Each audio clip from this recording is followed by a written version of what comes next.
G'day new starters. Well, for the last couple of weeks I have been thinking in my own mind, expanding the idea of the therapeutic grace of God that we talked about last time. And there is an important principle at the background of my thesis that I need to develop, and it's important for me to successfully get to the place that I want to get to with my thesis. And this idea, if it's not understood and if I don't present it thoroughly, will compromise the soundness of my thesis. My son and I go for a walk every afternoon, and we're able to spend an hour together most afternoons. When we do, we're able to talk about a lot of different things. Part of the reason that makes that easy is we think alike. We like the same kinds of shows. We enjoy the same kinds of activities very often. In fact, our laugh is very similar. My wife commented on that the other evening. And while that may be true for any number of people, even though there's not a lot of physical resemblance between my son and I, you can tell that there's a stamp on him that is reflective of the fact that he is my son.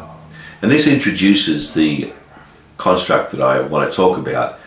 It's the image of God. The image of God is a foundational principle in the theology of all of Christendom.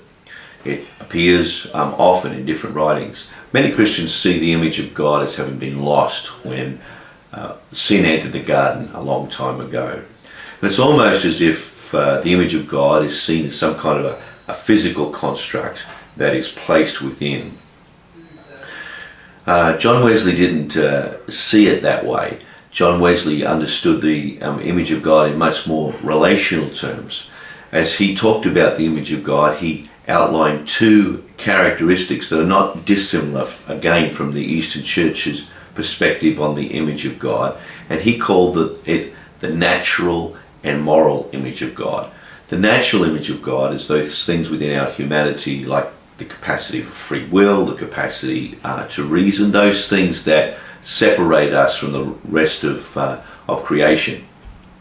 The moral image of God is contained within our capacity to love and our capacity to be holy, to reflect the character of God. And that idea of reflect is very, very important.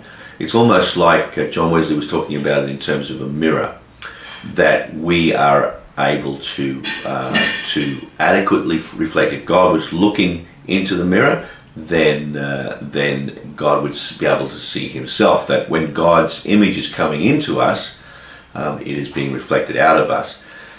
If we are not in relationship with God, then our capacity to adequately reflect who God is much more limited. But a very important principle for John Wesley was that all of humanity is always in one form or another in the presence of God. That God's activity is always in the world, even for people that do not know him. And he called that preventing grace. That word preventing grace has become in theological circles prevenient grace, because it sounds like when he talks about preventing grace that it is grace that stops things from happening. That word preventing for us means to stop something, but for John Wesley it meant pre-event, the one that goes before the event. And so it is the grace that goes before. We live in this world immersed in the grace of God. Our capacity to love is because God loves us. So that regardless of our lostness in relationship with God, there still remains some relationship with God, even when we don't know him. And that is that therefore gives us the capacity to reveal God. Life, sin, shame mar that image. But as we choose to step closer and closer into relationship with God, our capacity to reflect God more adequately becomes an increasing reality for us, and that is the power of grace. So if you imagine shame like a veneer over our life. So we sin and there's shame on our life, and it stops us from adequately reflecting the grace of God, but it doesn't completely stop it. So as we live our lives, we are being drawn towards God ever more deliberately. And that means that we are able to respond to him, we're able to accept his love, and it means that we are able to be delivered from shame if we will. So thanks for being with me this week. We'll catch up again next time. See you later.